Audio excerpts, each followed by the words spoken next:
Donc là, on vient de se connecter sur le Facebook Live.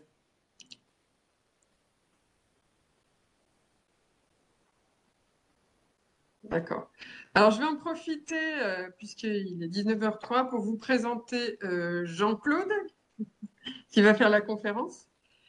Jean-Claude Génaud est naturaliste. Il est ingénieur écologue et docteur en écologie. Il est à la retraite depuis pas longtemps, mais avant, il était chargé de la protection de la nature au Parc naturel régional des Vosges. Et il est aussi écrivain. Il a écrit de nombreux ouvrages, dont La nature malade de la gestion, et Nature, le réveil du sauvage, par exemple. Jean-Claude travaille avec Animal Cross depuis quelque temps, notamment dans le cadre de la coordination Libre Évolution, qu'on a construit ensemble et qu'on anime ensemble.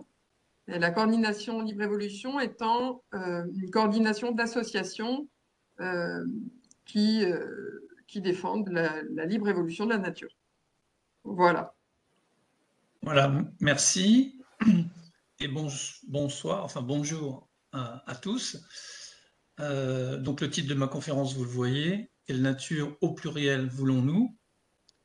On peut dire aujourd'hui, à l'heure actuelle, là, que les milieux de nature sauvage, ou en tout cas que les espaces naturels constituent, on va dire, un archipel de plus en plus isolé au sein d'une matrice extrêmement dominée par l'homme, on dirait anthropisée. Par exemple, évidemment, par l'agriculture intensive, qui a transformé énormément de campagnes en déserts biologiques, mais aussi nos forêts, qui à l'heure actuelle sont sommées de produire plus pour l'industrie du bois, et qui se transforment de plus en plus en champs d'arbres.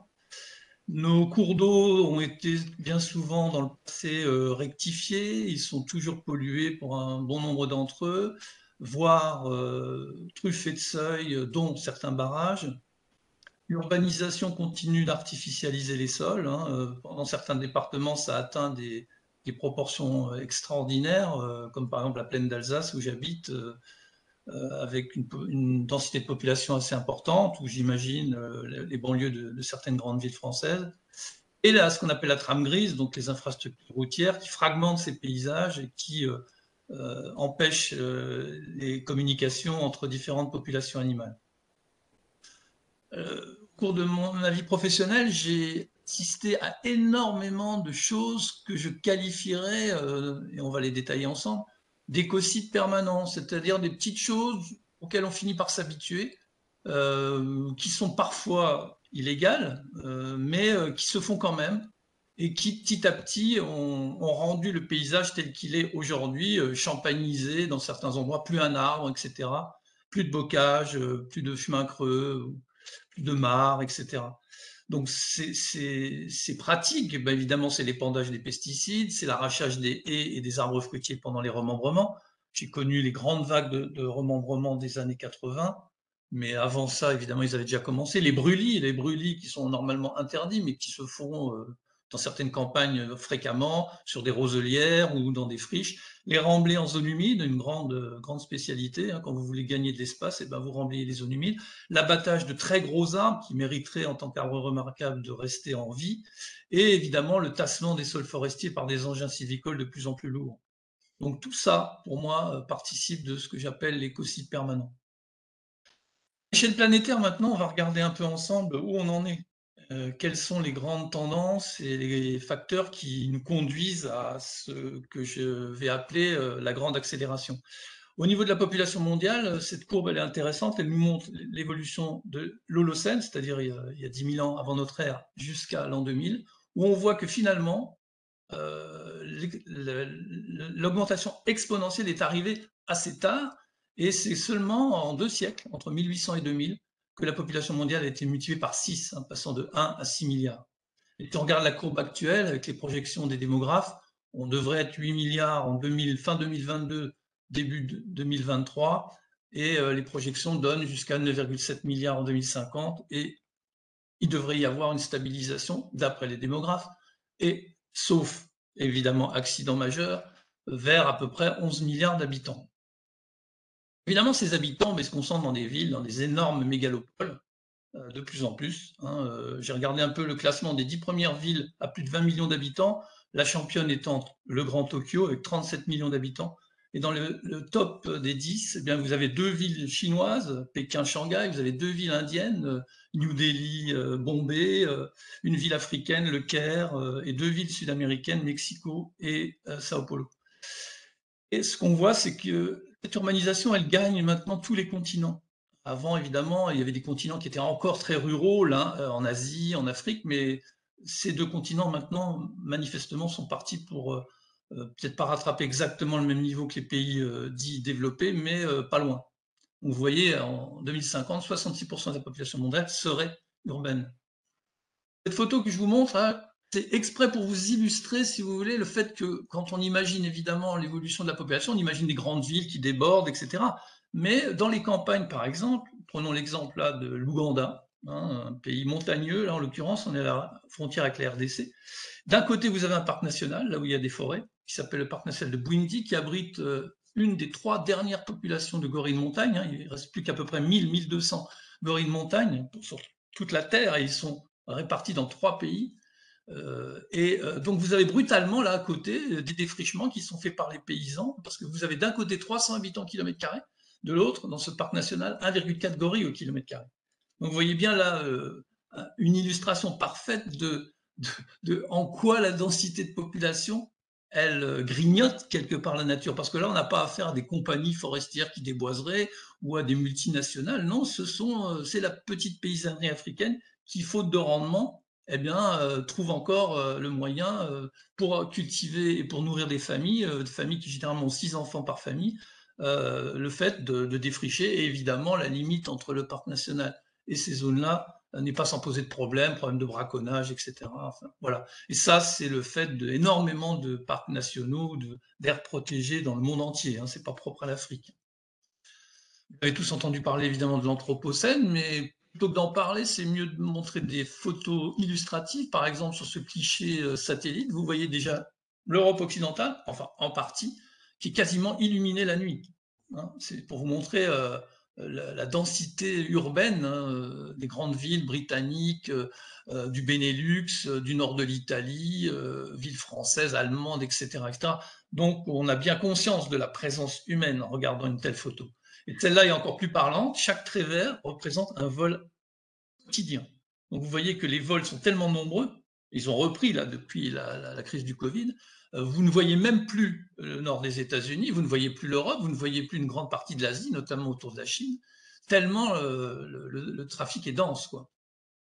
Ce graphique est encore plus illustratif de ce qu'on appelle la mondialisation des échanges. Ces grosses flèches bleues montrent le transit des transferts de containers entre l'Asie et particulièrement la Chine, qui est devenue l'usine du monde, et l'Amérique du Nord et l'Europe. Et en volume, c'est considérable. 628 millions de mètres cubes de containers, donc de produits, de marchandises, qui se sont échangés rien qu'en 2012. Et j'imagine que, évidemment, les chiffres ont continué de monter. Je n'avais pas eu le temps de réactualiser, évidemment, les dernières données, mais c'est considérable. Ça, c'est par exemple un autre exemple de l'influence que nous avons tous. La preuve, aujourd'hui, on est tous devant un ordinateur et on se connecte. Eh bien, le nombre de sites web dans le monde, dans les 20 dernières années, est passé à plus de 2 milliards. Il y a une augmentation de plus de 566% en 12 années d'utilisateurs. Hein, donc, ça représente à peu près un peu plus du tiers de la population mondiale. Et je pense que c'est pas fini. Il faut bien voir que derrière tout ça, hein, il y a de l'énergie dépensée, il y a du stockage de données, etc., qui consomment énormément d'énergie. Le dernier graphique, là, vous le voyez peut-être mal, parce qu'évidemment, il y a énormément de choses, il y a beaucoup de graphiques, c'est vraiment ça la grande accélération, c'est-à-dire d'un côté, alors je fais une parenthèse, c'est qu'il y a une liste de bibliographies qui m'a servi à faire cette conférence, et des sites internet, des liens vers des sites où j'ai trouvé ces documents, et vous pouvez vous-même, évidemment, si ça vous intéresse, pour aller voir tranquillement, le faire. Mais là, à gauche, si vous voulez, toutes les courbes qui augmentent de manière exponentielle, c'est ce qu'on appelle les indicateurs socio-économiques. le PIB, la population, etc., la consommation d'énergie et tout. Et à droite, en vert, les courbes vertes, mais qui augmentent aussi, malheureusement, c'est la réponse de la Terre. C'est-à-dire le système Terre, comment il réagit? Ben, il réagit mal, augmentation du dioxyde de carbone, des oxydes d'azote, du méthane, de la température à la surface des mers, etc., surpêche, enfin, tous ces indicateurs-là, évidemment, sont des indicateurs de réaction à la pression humaine. Et vous qui vous intéressez à la faune sauvage, ben, j'ai pensé à vous mettre 7 diapos qui montrent l'évolution de la biomasse des mammifères sauvages. À l'Holocène, donc 10 000 ans avant notre ère, les mammifères sauvages représentaient 97% de la biomasse totale sur Terre. Aujourd'hui, ce n'est plus que 4%. 60% de la biomasse, ce sont des animaux domestiques. C'est notre bétail, les poulets, etc., les porcs, les ovins, etc. La population humaine a augmenté, elle est de plus de 30%, et donc, vous voyez, on arrive à une réduction drastique de la faune sauvage. Voilà où on en est. On en est à la 6e crise d'extinction, que personne d'ailleurs n'essaie de contester à l'heure actuelle. Elle est dramatique parce qu'elle est rapide, contrairement aux 5 premières extinctions qui ont dû se dérouler sur des milliers d'années. On la voit sous nos yeux et on sait qui en est responsable puisque c'est nous-mêmes, l'espèce humaine. On est dans une planète qui est soumise à des changements globaux. Ce que j'appelle changements globaux, c'est non seulement les changements climatiques, qui est un peu l'arbre qui cache la forêt, mais il y a tout autre chose. Il y a des polluants, de l'eau, de l'air, des sols qui continuent. Et pas seulement les gaz à effet de serre, bien sûr, pas seulement la température qui augmente. Il y a des polluants chimiques, pesticides, métaux lourds, radionucléides, etc. Il y a aussi les échanges qui favorisent la dissémination énorme d'espèces exotiques qui changent de continent et qui, arrivent sur un continent qu'ils ne connaissent pas, n'ayant pas de prédateurs et pas de concurrents, peuvent poser des problèmes d'envahissement. Et il y a aussi, surtout, les changements d'usage des sols. C'est-à-dire que là, massivement, on a des déforestations en Asie, en Amérique du Sud, mais ça continue aussi dans d'autres pays, où on change radicalement, on passe de la forêt à des cultures de soja, évidemment, avec traitement chimique, ou à des élevages intensifs, ou à des cultures de canne à sucre, que sais-je. Tout ça fait dire que les changements sont tellement profonds et touchent des facteurs biotiques tellement énormes, chimiques, physico-chimiques, que certains biologistes considèrent que maintenant on a des nouveaux écosystèmes. Et que si on voulait revenir à des écosystèmes, par exemple, pré-industriels, avant la révolution industrielle du 19e siècle, eh bien on ne le pourrait pas, ce serait vain. On n'arrivera pas à restaurer. On est parti maintenant sur une trajectoire qui ne se corrigera pas comme ça du bon vouloir des humains. Donc voilà, on est donc vraiment dans l'ère de l'Anthropocène, sous-entendu une ère dominée par l'homme. Certains utilisent un autre terme, on est peut-être dans l'ère du collapsocène. Collapse voulant dire effondrement. Alors, la crise écologique, elle n'est pas récente. Beaucoup d'écologistes, depuis les années 68 déjà, aux États-Unis et même après en Europe, dans les pays en tout cas développés, ont alerté sur la crise écologique, et un certain nombre d'historiens se sont penchés sur ce qu'on peut appeler les racines, c'est-à-dire d'où vient cette destruction. Elle n'est pas manifestement venue comme ça d'un coup.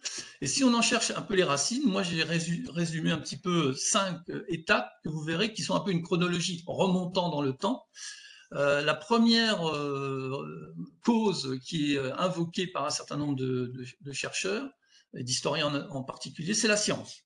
Mais surtout la science mécaniste du XVIIe siècle, symbolisée par un penseur français, Descartes, qui a poussé la raison et la rationalité à l'extrême, qui pensait que, par exemple, l'animal était une machine et qu'il suffisait de connaître les rouages de cette machine pour l'influencer.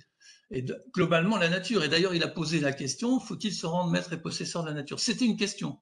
C'était pas une affirmation, mais ça lui colle à la peau, comme si, effectivement, la science a contribué manifestement à démystifier la nature. Et d'ailleurs, la célèbre phrase de Rabelais, science sans conscience, n'a pas été inventée pour rien, puisque on voit bien que la science, elle nous a apporté, évidemment, pas que des bienfaits, malheureusement, mais aussi la bombe atomique, les organismes génétiquement modifiés, le clonage humain, et demain, ou même à l'heure actuelle, on ne le sait pas, la géo-ingénierie.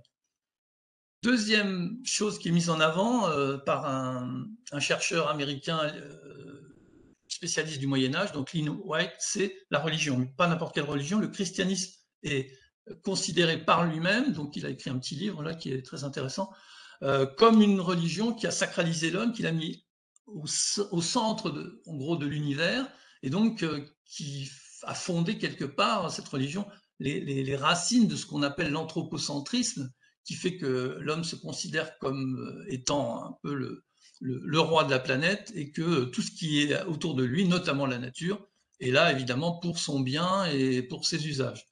Donc cette religion du christianisme, évidemment, quand on regarde les textes fondateurs, dans la Genèse, il y a plusieurs interprétations, mais il y en a un qui, évidemment, donne du crédit à l'hypothèse d'Ellen White, qui dit en gros, soyez féconds, multipliez, remplissez la terre, l'assujettissez et dominez sur les poissons dans la mer, les oiseaux dans le ciel et tout animal qui se meut sur terre. Alors évidemment, on est loin là de ce que les Américains appellent le stewardship, c'est-à-dire une gestion en bon père de famille. Les mots sont forts: assujettir, dominer, remplir, multiplier. On voit bien que actuellement l'homme l'a tellement appliqué ces principes, sans même des fois le savoir, qu'on a une croissance illimitée alors que le monde est fini. Un autre historien, si on remonte dans le temps, Robert Harrison, sur les questions de forêt, estime que les Romains avaient aussi fait une claire distinction entre l'espace domestique, les maisons, les jardins, les villes, et ce qu'ils appelaient la silva, c'est-à-dire l'espace sauvage, la forêt en l'occurrence, et donc cette forêt qui considérait comme étant habitée par personne, sous-entendu aucun humain. Donc on comprend aisément pourquoi la déforestation du bassin méditerranéen est très ancienne. Elle remonte à 2000 ans et plus. Mais on pousse encore le curseur un peu plus loin. Et finalement, certains mettent en cause la vraie révolution dans l'esprit de l'homme, qui est passé de chasseur-cueilleur nomade à agriculteur sédentaire. C'est la révolution du néolithique, qui ne s'est évidemment pas fait en quelques années, mais en plusieurs millénaires selon les continents. Cette révolution, elle est majeure. Hein, elle transforme l'homme, comme le dit l'historien James Scott, en homo domesticus. L'homme arrive progressivement à domestiquer les plantes et les animaux. Du coup, ces animaux et ces plantes domestiques, elles vont avoir à se confronter à des plantes sauvages qui peuvent les concurrencer, à des insectes qui peuvent les consommer, et pareil, à des prédateurs qui peuvent manger les animaux domestiques. Donc, il y aura une claire distinction entre ce qui sert à l'homme et le sauvage, ce qui ne lui sert pas. Et on peut encore pousser plus loin. Si on écoute l'historien Yuval Noah Harari, qui a fait un très très bon ouvrage que je vous recommande pour ceux qui ne l'ont pas encore lu, Sapiens, une brève histoire de l'humanité, il estime que grâce à son cerveau énorme, l'homme, en tout cas Sapiens, qui a maintenant 300 000 ans, on le sait, a eu le temps de peaufiner ses techniques de chasse et est devenu un chasseur redoutable. Il était peut-être chassé quand il était Homo erectus par des prédateurs naturels, sauvages, mais il est devenu le chasseur qu'il est.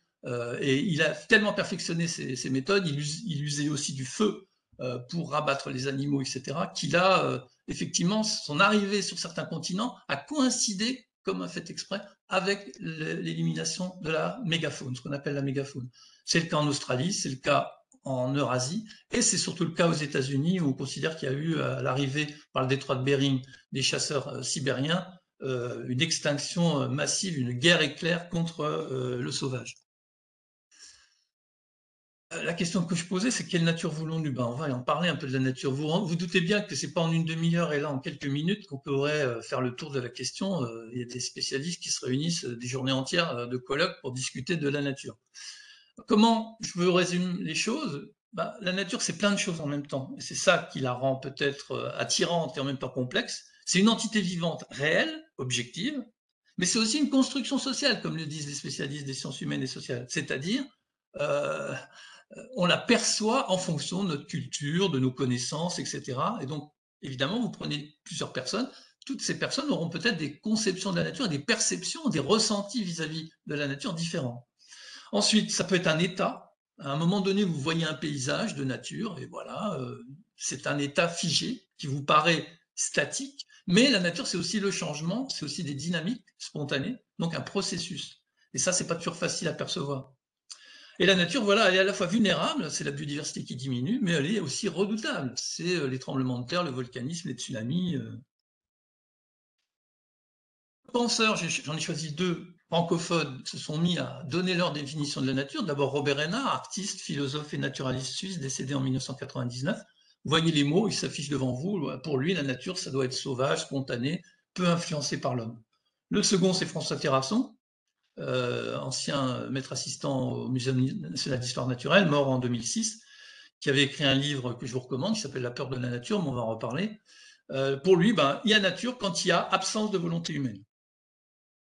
L'homme fait partie de la nature, là-dessus, il n'y a pas de doute. Il est un élément de la nature, mais il n'est pas la nature lui-même. Il n'est pas le tout.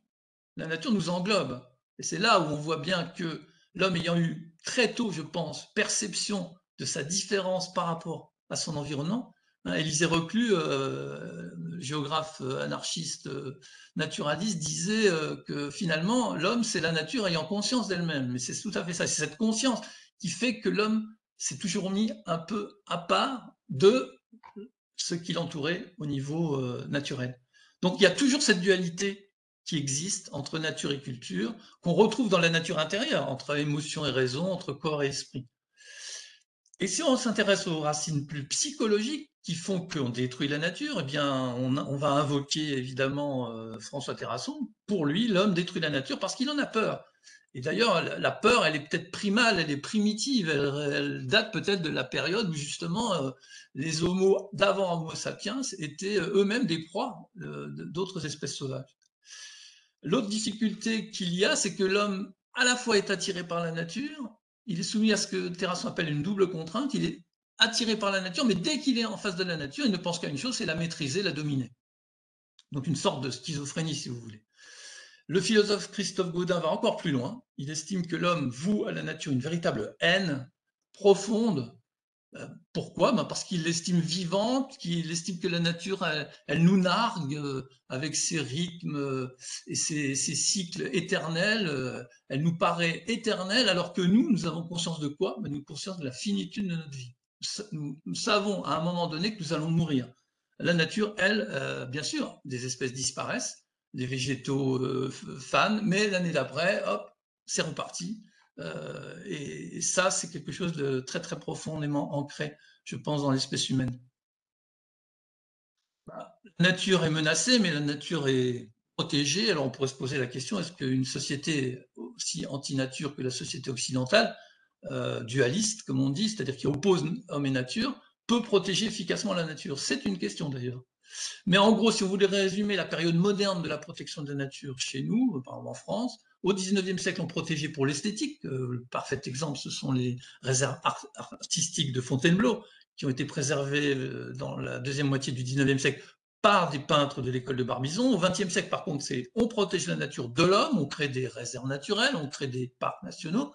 Et puis à la fin du XXe, et maintenant on a basculé au XXIe, on ne parle plus de nature, on parle de biodiversité, un terme un peu plus techno-scientifique, et on ne parle plus de protéger, mais gérer. Donc on est dans l'ère de l'interventionnisme, où souvent, ce qu'on préserve, c'est plutôt des stades pionniers, des milieux prairiaux, qui ne sont pas naturels chez nous, sous nos latitudes, mais qui sont devenus des milieux d'accueil pour certaines espèces, du fait des défrichements de la forêt primitive, qui couvrait, par exemple, notre pays quasiment entièrement à la période de l'Holocène, en tout cas après largement le retrait des glaciers.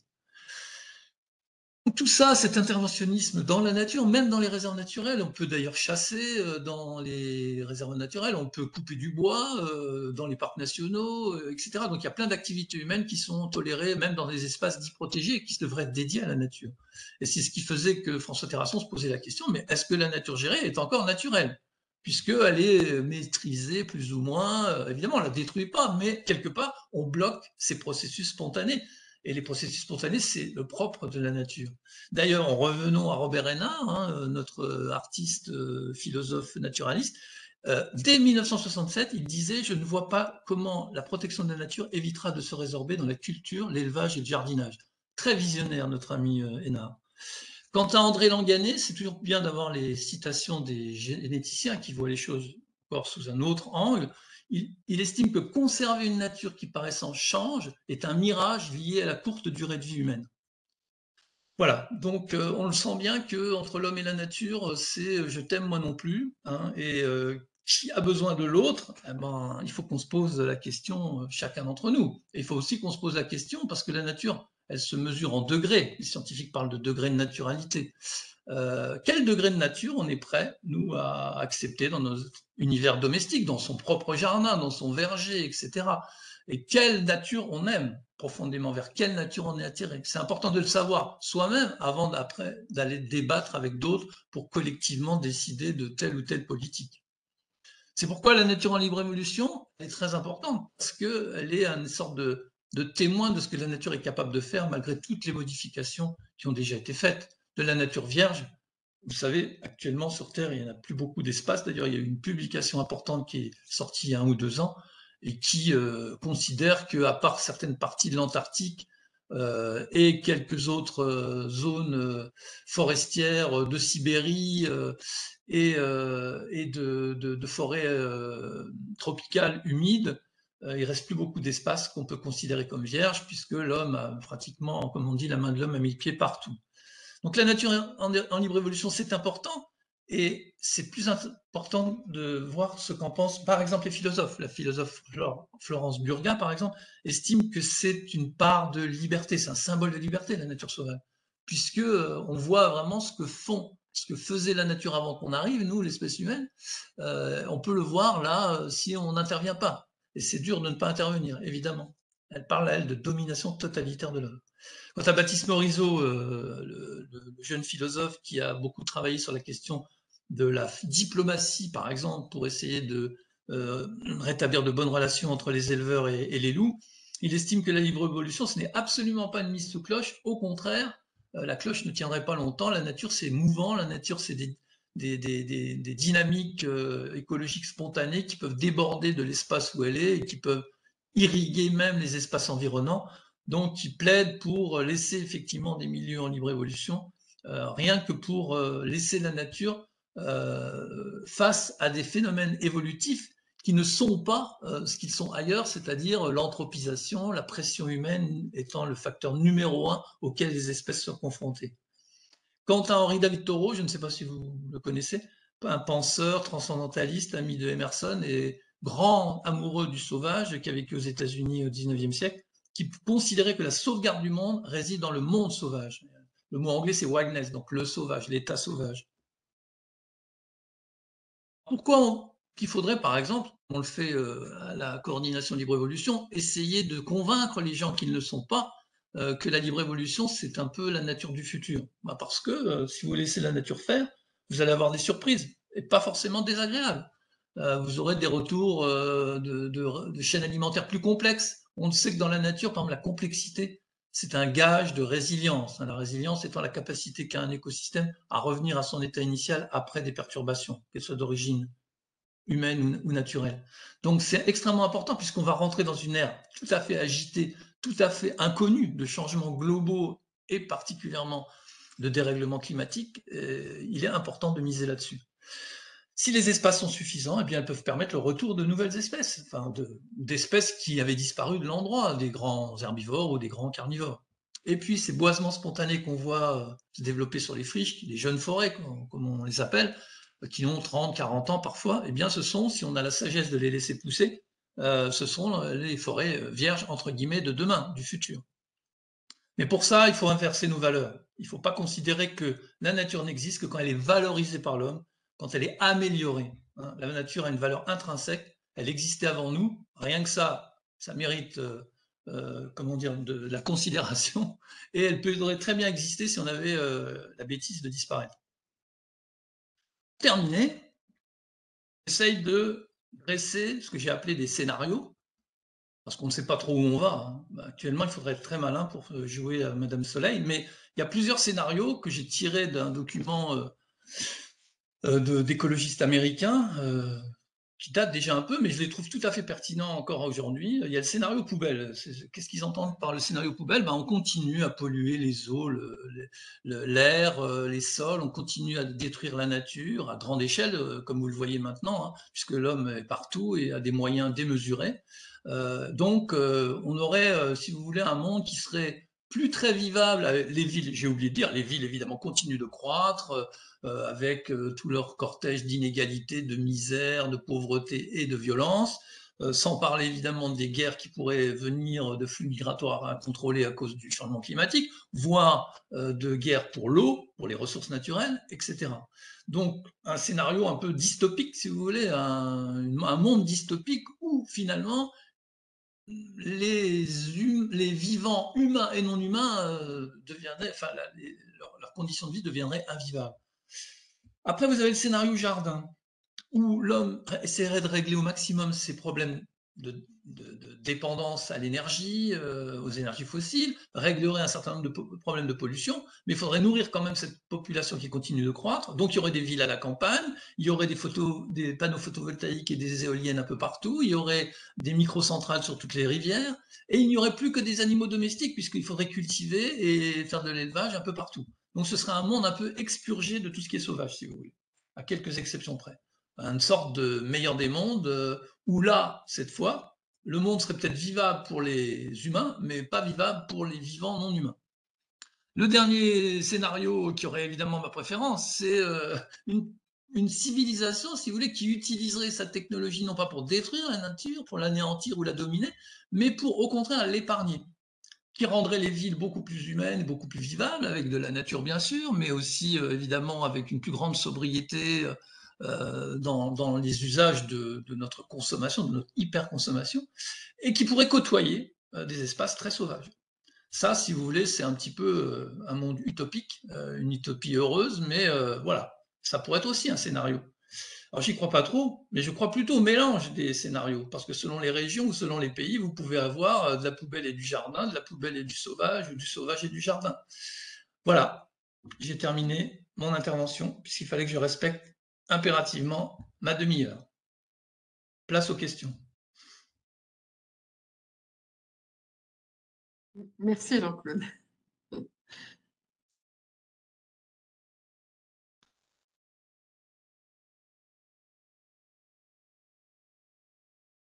Qui se lance pour les questions?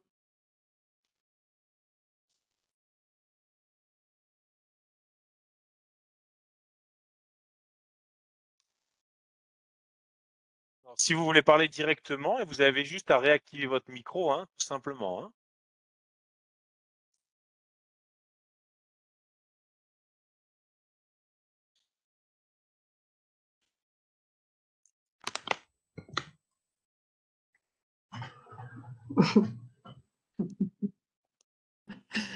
Nathalie, passionnant mais terrorisant, c'est-à-dire?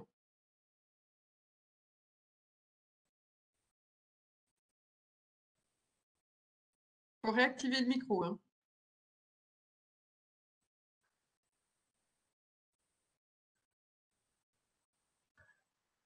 Ça y est, j'ai eu du mal, décidément, ce soir.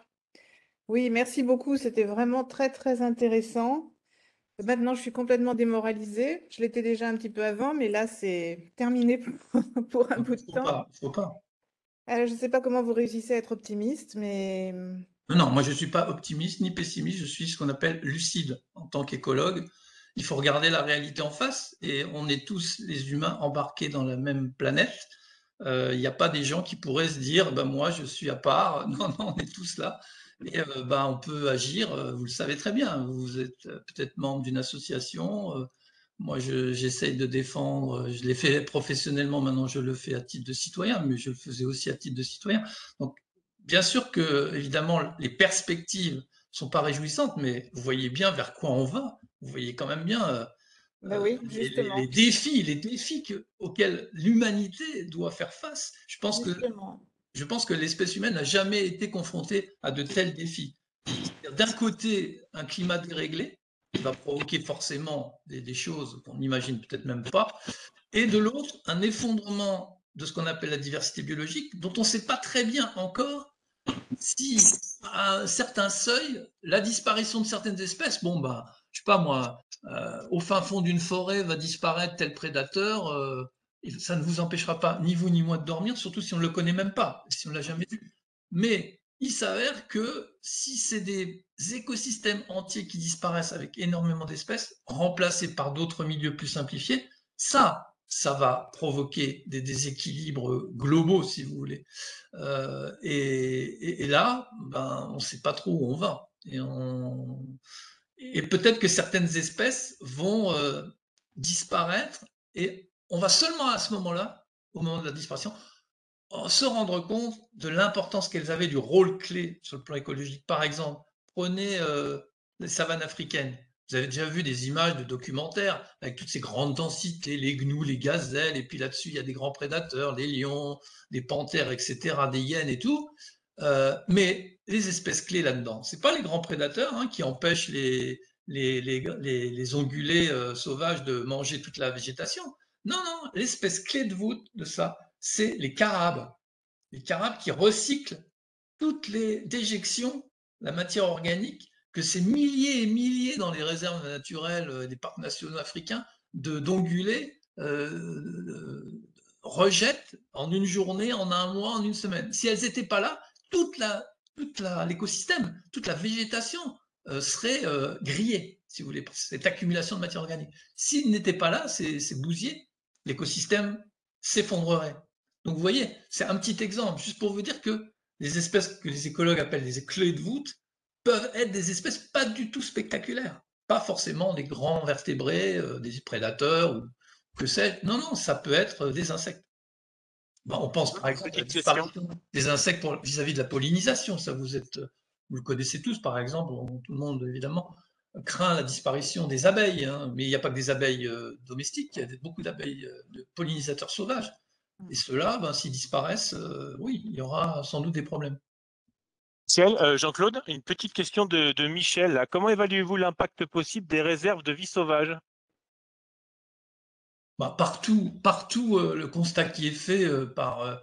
je suis membre d'un groupe de travail à l'Union internationale de la conservation de la nature. Quand on regarde un peu les bilans, bien sûr, des aires protégées ont été créées, mais il faut voir après leur réalité parfois. Dans certains pays, les aires protégées ne sont pas respectées, il y a du braconnage, on empiète dessus, on lance des prospections minières. Elles sont largement insuffisantes. C'est-à-dire qu'aujourd'hui, pour faire face à la 6e crise d'extinction, il faudrait, c'est pas quelques pourcents que représentent actuellement les aires protégées à l'échelle mondiale, il faudrait 10-20%. Donc ça voudrait dire des choix cornéliens entre des populations rurales qui vivent là et la faune sauvage. Et ça, aucun gouvernement ne voudra se mettre à dos la population, ce qu'on peut comprendre d'ailleurs.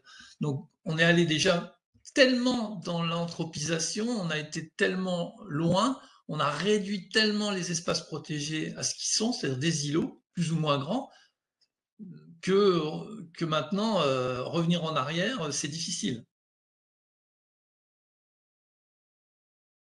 À moins évidemment, d'une révolution mentale qui fasse qu'on revoie complètement nos systèmes de production agricole, forestiers, etc., où une certaine diversité biologique pourrait survivre même dans des écosystèmes, si vous voulez, exploités par l'homme. Mais on en est loin, parce que qu'est-ce qu'on voit? On voit que partout, l'homme choisit la simplicité, monoculture en agriculture, avec produits chimiques, voire OGM, ou champs d'arbres, eucalyptus, etc., et non pas des forêts mélangées comme elles le sont dans les écosystèmes naturels.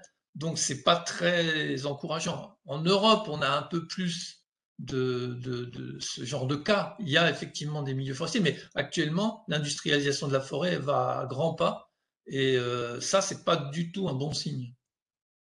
Dans toute l'Europe. Et on estime, rendez-vous compte, 27 pays de l'Union européenne, comme ça fait des surfaces de forêt, avec des pays très forestiers, comme la Suède, comme les pays de l'Est, la Roumanie, les Carpates et tout ça, il ne resterait plus que 3% de vieilles forêts. Peu touchés par l'homme. Ça ne veut dire pas du tout vierge, mais peu touchés par l'homme. C'est-à-dire qu'ils ont au moins 150, 200 ans de non-exploitation. 3% seulement. Qui sont d'ailleurs concentrés dans des régions connues. Une partie en Scandinavie, une grosse partie dans les Carpates, un petit peu dans les Balkans et dans les Pyrénées. Pyrénées françaises en particulier.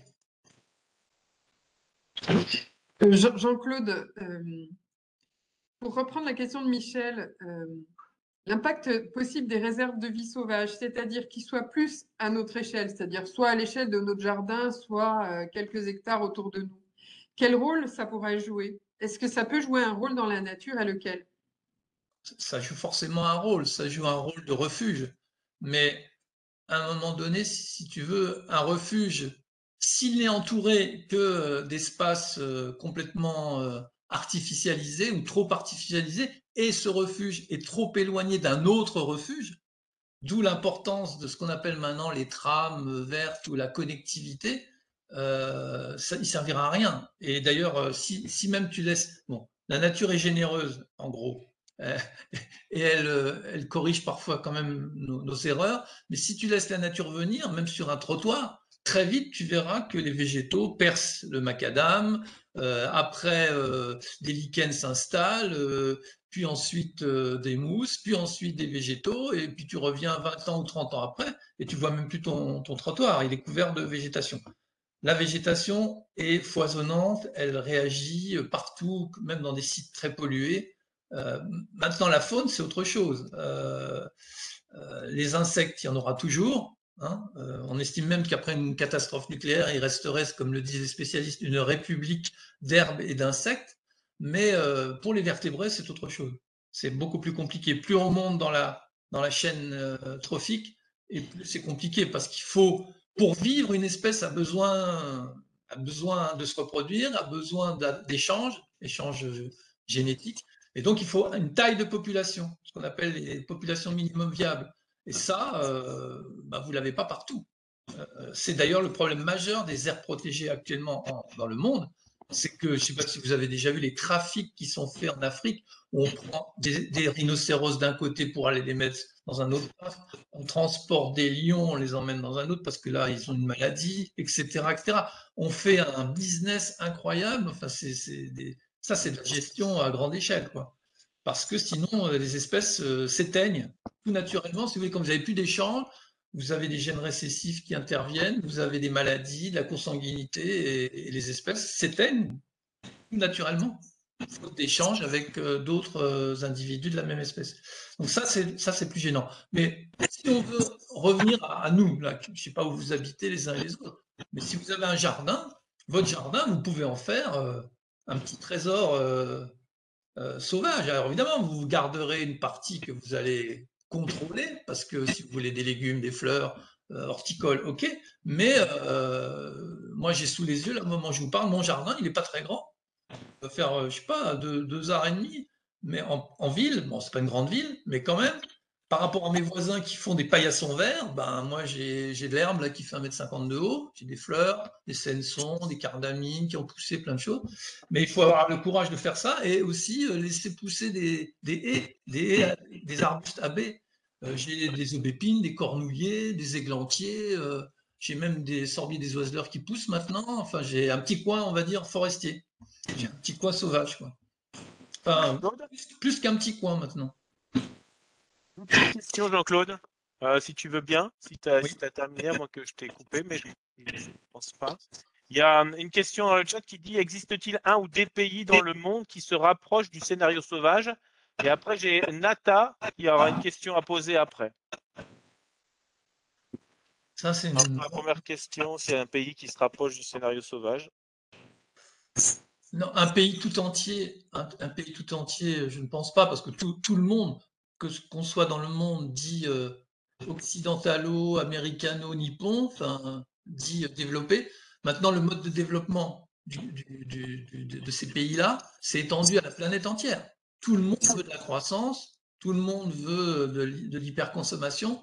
Donc, on ne voit plus, mis à part quelques peuples premiers qui sont eux-mêmes très menacés, autant que la biodiversité, on ne voit plus beaucoup d'autres modèles que le modèle qui est le nôtre, c'est-à-dire des sociétés comment dire, qui veulent consommer plus, qui veulent une croissance, qui veulent produire plus. Voilà. Donc, aucun pays n'est exemplaire. Je pense que le scénario sauvage, il n'existe pas à l'échelle d'un seul pays. Il faudrait peut-être regarder un petit pays, mais il y a de la destruction, il y a de la poubelle du jardin et du sauvage un peu chez tout le monde, quoi. Alors, il y a des pays qui sont un petit peu plus, comment dire, gâtés que d'autres, mais prenez même le Costa Rica, c'est un tout petit pays d'Amérique centrale. Je ne sais pas si vous le savez, mais il a beaucoup communiqué sur le fait que c'était un pays où, je ne sais plus, les aires protégées représentaient, je ne sais plus quel pourcentage, mais un pourcentage assez important. Quand je l'ai visité, ce pays, et quand j'ai été visiter un certain nombre d'aires protégées, j'ai pas eu le sentiment. J'ai eu le sentiment qu'il y avait 3 types de nature. Il y a aussi de la déforestation de forêts sauvages pour faire des palmiers à huile au Costa Rica. Il Il y a aussi du brûlis sur culture autorisée aux peuples indigènes. Et il y a évidemment des aires protégées. Bon, où là, la nature, on n'y touche pas. Donc vous avez du sauvage, du jardin, et ce que j'appelle la poubelle. Il y a des gros problèmes aussi au Costa Rica, bien sûr. Mais après, quand vous avez de la communication qui est faite à l'extérieur, évidemment, on vous présente les choses d'une manière extraordinaire. Non, aucun pays n'est malheureusement exemplaire hein, de ce côté-là. Mais il y a du mariage poubelle sauvage. Hein. Prenez l'exemple des zones d'exclusion de Tchernobyl. J'ai eu l'occasion de visiter celle qui se trouve côté biélorusse. De toute façon, c'est la Biélorussie qui a hérité de 70% des rejets radioactifs de la centrale de Tchernobyl. 450 nucléides, l'homme a inventé une zone où il ne pourra plus vivre, de mémoire d'homme. On ne peut plus vivre sur ce territoire. Et on craint une chose, c'est les incendies. Chaque fois qu'il y a un incendie, ça remet les radionucléides dans l'air. Comme il y a eu là, il y a 2 ans, 1 an et demi, un grave incendie dans la partie ukrainienne. Ben voilà, vous avez du sauvage, la nature revient, là, 30 ans après. Je vous promets, vous avez des forêts qui ont une autre gueule, vous avez des marais qui sont là à la place des cultures, vous avez des maisons qui s'écroulent sous des vignes vierges, du houblon sauvage, etc. Vous avez plein d'animaux qui sont revenus. Mais est-ce qu'ils sont revenus pourquoi ils sont revenus, on va dire ils craignent pas la radioactivité, bien sûr que si, mais ils sont revenus parce que leur ennemi numéro 1, l'homme, n'est plus là. Il ne chasse plus, il ne pêche plus, il abat plus les armes, donc forcément la nature, elle est foisonnante. Mais néanmoins, cette zone, qui fait quand même au bas mot 230 000 hectares, ce qui n'est pas rien, eh ben, c'est une poubelle nucléaire. Il faut rien toucher, il faut surtout pas mettre les choses en suspension et il faut espérer qu'il n'y ait pas d'incendie. D'ailleurs, c'est le principe pour lequel une réserve a été créée et le personnel de la réserve ne pense qu'à une chose, c'est surveiller les départs d'incendie. Donc vous voyez, une poubelle peut se marier avec sauvage. C'est vrai. Nathalie, une question? Je vous la laisse poser en direct. Oui, merci. Moi, j'habite dans les Alpes-Maritimes, donc où on a des gros problèmes de sécheresse. Et j'aurais bien aimé, effectivement, puisque je dois déménager, prendre un terrain avec, enfin, beaucoup plus grand et où je m'étais dit, pourquoi pas essayer la libre évolution. Mais justement, à cause des incendies, je pense qu'on ne peut pas faire ça. On est bien obligé d'enlever les buissons, d'enlever tout ce qui peut brûler facilement. Donc là, on est un petit peu coincé. Ça, c'est sûr, c'est un problème en zone méditerranéenne. Quand l'habitat est diffus et que les gens vivent entourés de maquis ou de ce qu'on peut appeler de la forêt méditerranéenne. La forêt méditerranéenne, la forêt d'origine, elle n'existe plus. Elle a été tellement transformée depuis l'Antiquité que les essences qu'on a aujourd'hui, les espèces qui poussent, sont des espèces très inflammables naturellement, alors que la forêt méditerranéenne, elle était faite de lauricide, c'est-à-dire de forêts à feuilles caduques, mais des forêts comme les lauriers qui ont des feuilles à cuticules fortes qui résistent très bien d'ailleurs à la sécheresse. Mais là maintenant on a beaucoup de résineux, de conifères qui brûlent comme un rien, quoi. Donc, alors évidemment la strate arbustive, les buissons, c'est sûr que s'il y a un départ de feu, donc vous êtes soumis à du débroussaillage, vous êtes soumis à DFCI, la défense contre les incendies, avec des couloirs, etc. C'est plus compliqué, mais je pense que les gens aussi ont évolué par rapport au feu. C'est-à-dire s'il n'y a pas de risque humain, aujourd'hui la technique c'est on laisse brûler. On intervient, vous le regardez, chaque fois qu'il y a un feu là actuellement dans le sud ou dans le sud-ouest, où est-ce qu'ils interviennent les pompiers? Autour des maisons, autour des villages, ils font tout pour créer un arrêt, quoi. Si la DFCI n'est pas suffisante et si le feu franchit, si vous voulez, les barrières. Mais ils ne s'amusent pas et plus personne ne croit qu'on va aller éteindre des incendies là en profondeur dans les territoires où il n'y a personne qui habite. Alors qu'à un moment donné, c'était un peu la stratégie. Le feu, c'est le mal. Or, il faut avoir bien conscience, évidemment, les feux répétés d'origine humaine, hein, puisque la plupart c'est le cas, qu'on voit en Corse, qu'on voit dans le sud de la France, qu'on voit maintenant en Grèce, partout, qu'on voit en Sibérie, ils ont une origine humaine la plupart. Et maintenant, ils sont favorisés par le réchauffement climatique, c'est évident. Donc les méga-feux, on va probablement en avoir de plus en plus. Mais le feu, dans un contexte particulier, notamment pour les forêts boréales, c'est un facteur qui fait partie de l'écosystème. C'est-à-dire c'est ça qui permet à la forêt de se régénérer. Parce que sans le passage de l'incendie, sans un feu, par exemple, les forêts boréales sont soumises à ce trait écologique. Elles sont composées que de conifères, dont les graines sont dans des pommes de pin, par exemple, dans des cônes. Et s'il faut que le cône soit léché par les flammes pour que la graine puisse se libérer et tomber dans le sol. Et le sol sera enrichi par les cendres des arbres qui auront cramé, si vous voulez. Donc, c'est le système de régénération naturelle, de sylvigénèse. On n'a pas ça dans les forêts tempérées, bien sûr. Dans les forêts tempérées, c'est des arbres qui renversent le vent qui renverse les arbres ou les champignons qui tuent un arbre et hop, il sera remplacé dès qu'il y aura une trouée de lumière, etc. Mais ailleurs, c'est l'incendie, notamment dans les forêts boréales. Et donc, d'un côté, c'est un facteur écologique, mais évidemment, l'homme étant omniprésent, les incendies naturels, ils ont lieu à fréquence un tous les siècles, si vous voulez. Alors que maintenant, il y a des incendies tous les ans, aux mêmes endroits. Ça n'a plus rien à voir avec les rythmes naturels. Ça, la nature, elle peut pas l'encaisser, si vous voulez. L'impact de l'incendie, il est beaucoup plus fort et il peut provoquer des phénomènes irréversibles d'érosion. Jean-Claude, j'ai des questions sur Facebook. J'en ai une de Tiffany qui nous dit, pour vous, la solution passera-t-elle inévitablement par la décroissance franche et comment la mettre en place rapidement? Ça, je pense que c'est pas de mon ressort, mais bon, comme tout citoyen, évidemment, je me pose des questions. Non, mais c'est évident que c'est un sujet tabou, la démographie. Hein. Si vous abordez ce problème, vous avez face à vous à la fois tous les gens d'obédience religieuse, quelle que soit la religion, là, et vous avez des gens qui vous disent mais non, la démographie n'est pas un problème. Le problème, c'est le niveau de vie, la manière dont on vit. Bah oui, mais vous avez, par exemple, l'homme est ainsi fait que même dans des pays où il n'y a pas une forte densité de population, je prends le cas des pays scandinaves, la Norvège, la Suède, la Finlande, ils ravagent leurs forêts. Ils font des coupes rases de 100, 200 hectares. Vous imaginez ça avec des machines comme on les voit maintenant, les abatteuses, là, comme on les voit avec les porteurs qui font 40 tonnes. Quoi. Donc, on peut très bien ne pas avoir une forte densité de population et quand même saccager ces milieux naturels ou les surexploiter. Donc, c'est pas encourageant et c'est pas forcément la solution. Mais c'est évident qu'il y a énormément. D'ailleurs, il y a des travaux qui sont faits dans ce sens-là. Hein. Faut pas croire. À l'ONU, le planning familial, ça existe. Hein, et donc, il y a énormément de pays où il y a des conseillers, des conseillères, parce qu'ils voient très bien que toute cette misère et tous ces problèmes de malnutrition qui sont d'ailleurs souvent qui ont souvent des causes politiques et pas des causes d'ailleurs écologiques, sont un problème qui sera de plus en plus difficile à régler avec les restrictions. Vous voyez là maintenant la crise agricole qui se préfigure. Là, des pays dépendent entièrement d'autres pays pour leur nourriture. C'est quand même incroyable. Donc,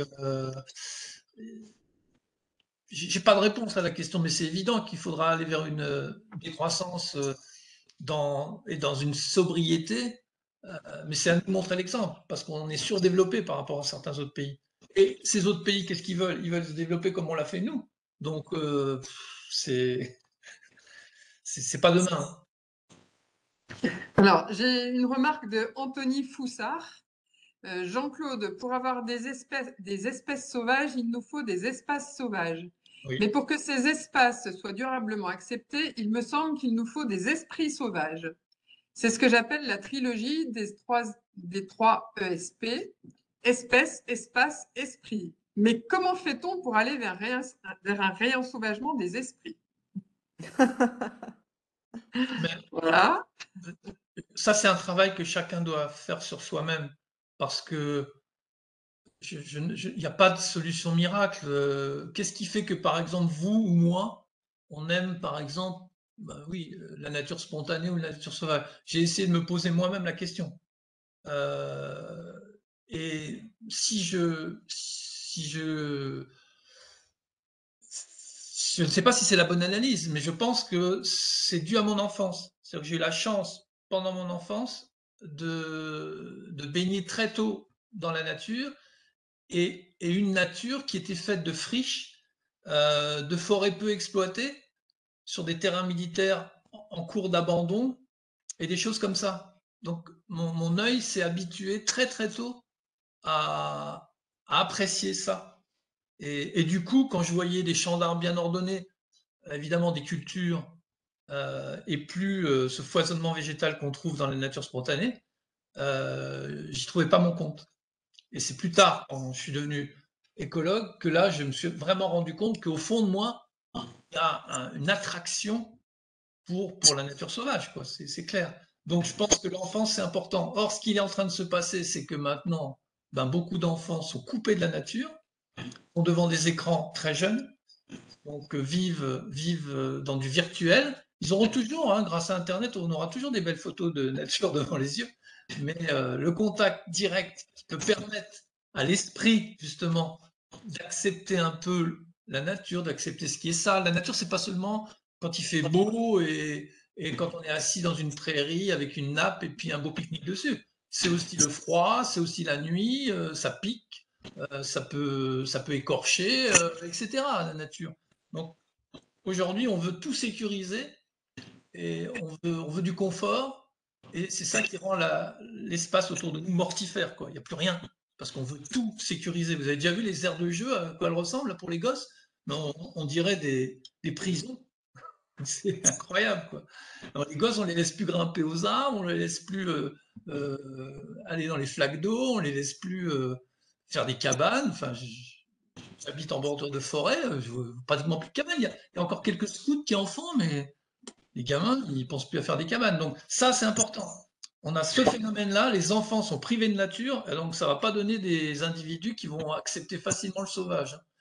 L'autre problème, c'est que la génération de jeunes hommes maintenant, ou de jeunes femmes, qui seraient intéressés, attirés par la nature, ou ce qu'il en reste, elle souffre d'une autre chose, un autre mécanisme, c'est l'amnésie environnementale. C'est-à-dire qu'elle prend comme référence la nature qu'elle trouve au moment où tout d'un coup les gens découvrent qu'ils sont quand même naturalistes, intéressés par voir les oiseaux, les plantes, que sais-je. Et ils ne savent pas tout ce qu'il y avait avant. Donc, ils ne savent pas ce qu'on a perdu. Et donc, cette amnésie-là leur fait accepter, si vous voulez, se résigner à une nature amputée, quoi. Et moi-même, quand je suis arrivé, quand j'ai commencé à être naturaliste à l'âge de 17-18 ans,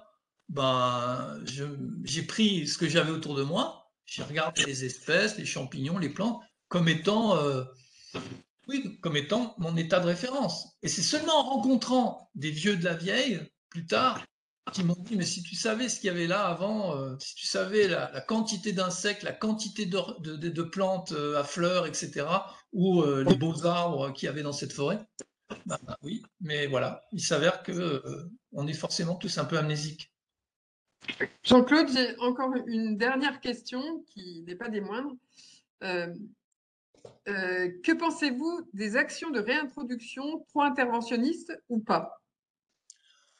Alors les réintroductions, c'est quelque chose qui, dans la conservation de la nature, existe depuis très longtemps. On peut dire que c'est un outil qui est quand même indispensable dans un certain nombre de cas, parce qu'il y a des espèces qui ne peuvent pas revenir seules. Moi, professionnellement, c'est mon dernier travail avant de me prendre ma retraite. J'ai participé à un programme de réintroduction du lynx, mais chez nos voisins allemands. Il s'avère que je travaillais dans un parc qui est transfrontalier. Et donc, les lynx étaient relâchés en Allemagne. Et évidemment, actuellement, la population est en train de gagner toutes les Vosges du Nord, et on espère de regagner les Vosges. Il y a des cas où vous ne pouvez pas faire autrement. Le lynx n'a pas le front pionnier comme le loup qui est capable de faire 1000 km pour aller d'un point à un autre. Non, le lynx, il colonise en tâche, quoi, si vous voulez, de proximité. Certains font des grandes distances, mais si c'est pour se retrouver seul, les femelles ne se déplacent pas autant que les mâles, les mêmes distances. Donc, du coup, un mâle se retrouve tout seul et finira par être écrasé sur la route ou tué par un braconnier. Donc, c'est indispensable. Mais ça doit répondre à un cahier des charges très strict. On ne peut pas et on ne doit pas, sous peine finalement d'envoyer l'espèce en question au casse-pipe, relâcher une espèce dans un milieu sans avoir fait une solide étude de faisabilité. Elle n'est pas seulement que écologique, parce que souvent, c'est les problèmes qui sont étudiés en tout premier. On voit vite que ça pourrait aller, mais aussi elle doit être sociale. Donc on voit bien qu'il y a des espèces qui ne sont pas acceptées, notamment les grands prédateurs. Donc si vous allez réintroduire une espèce contre l'avis majoritaire, on va dire, des chasseurs, il ne faudra pas s'étonner si vous retrouvez des lynx plombés, par exemple. Là, il y a eu un gros travail qui a été fait par les voisins allemands. Ils ont même eu l'intelligence d'impliquer la fédération de chasse dans l'organisation du lâcher. Donc ça, c'est plutôt malin. Quelque chose qui est très allemand, hein, on appelle le consensus, et dont on est incapable en France. Oui, donc des réintroductions, mais pas n'importe comment, vous l'avez compris, pas n'importe quelle espèce. Il faut se poser la question de savoir si l'espèce en question, elle a bien existé dans le passé pour connaître les causes de sa régression, de sa disparition, et savoir si ces causes-là, elles existent encore ou pas. Si elles n'existent plus, rien ne s'oppose à la... Et s'il y a une acceptabilité sociale, ben, rien ne s'oppose à la réintroduction. En France, il y a quand même beaucoup d'espèces qui ont été réintroduites. Vous connaissez tous les exemples des vautours, hein, pratiquement 3-4 espèces de vautours qui ont été réintroduites dans le Massif central, les gorges du Tarn, et puis dans les Alpes, avec le gypaète barbu. Vous avez le lynx qui a été réintroduit, le loup lui est revenu tout seul, des ours ont été renforcés, donc c'est plus une réintroduction, c'est un renforcement pour sauver la population des Pyrénées. Le castor, qui a dépassé toutes les espérances des gens qui en ont lâché, puisqu'il est présent dans énormément sur énormément de cours d'eau. Qu'est-ce qu'il y a eu d'autre comme réintroduction? Bah, les chasseurs aussi ont fait des réintroductions, hein, pas toujours heureuses d'ailleurs, mais en tout cas, oui, la réintroduction, c'est un outil qui est utilisé. C'est sûr que ça amène à de la maîtrise, hein. J'en ai parfaitement conscience. Par exemple, là, les lynx qui étaient tous relâchés, les adultes, tous portaient un collier GPS, mais qui tombe au bout d'1 an et demi. Donc, ça, c'est plutôt bien. Mais c'est important de savoir quand même au début qu'est-ce qui se passe, où vont les animaux, de retrouver éventuellement l'animal si jamais le signal ne bouge plus, etc. Donc, mais maintenant, évidemment, la population, bah, plus personne n'a de collier, elle vit librement sa vie, et ça, c'est plutôt une réussite pour l'instant. Croisons les doigts. La marmotte aussi a été réintroduite dans les Pyrénées. Ça, je ne savais. J'ai pas connaissance de tous les projets, il y en a eu tellement. Hein. En 1947. D'accord. Il n'y avait plus de marmotte dans les Pyrénées. On ne le conçoit pas. Hein. Ouais. Bon, les bouquetins, c'est aussi un très bon exemple. Le bouquetin a été réintroduit, il a été sauvé grâce aux Italiens, le bouquetin. Il n'a perduré que dans une réserve de chasse du dernier roi d'Italie. Et c'est ça qui l'a sauvé.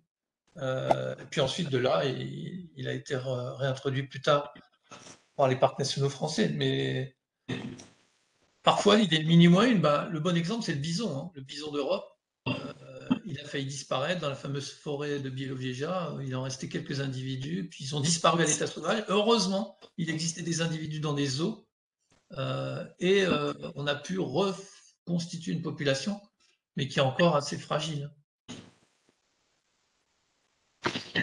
Ok. Merci beaucoup, Jean-Claude. Je pense qu'on a largement dépassé le temps. Donc, je pense que la conférence était vraiment passionnante. Je te remercie beaucoup. De rien. Merci à tout le monde pour vos questions.